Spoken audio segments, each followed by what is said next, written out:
siya, pero bakit yung Asawa na rin, hindi na, bakit hindi Naglalakad naman ako dyan eh. Naglalakad ako, akay ko lang yung motor ko. Bigla na lang Mabait ang parang asawa pinunit niya. itong mga sa likod. Ah, Tapos yun na. Tanghali. Pag hindi naman siya bumait, yung pa rin Sabi niya, yun. meron daw po sa akin.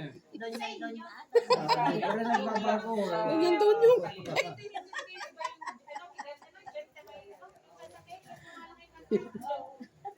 Diyos ko, Lord. Pala mga kapatid na kanyang inay, namatay na rin. Ay, itong mga nito, hindi nyo Tatlo raw. Hindi mo kaya palubugin. Si Si Uncle. Kising, Kita mo rito. Hindi nga, buhay pa. buhay pa yun. Uncle Igle at saka si Uncle Nick. Oh. Yan eh, lakad mo. Si Auntie Lydia. Oh. Yun. Hindi ko sinik at alam marito sinik at matagal na yun. Mhm. Ano na namatay doon sa Pangasinan. Oh. Nagpunta rin kami doon. Hindi alam ko yun, hindi naman ako makapunta. Napakalayo.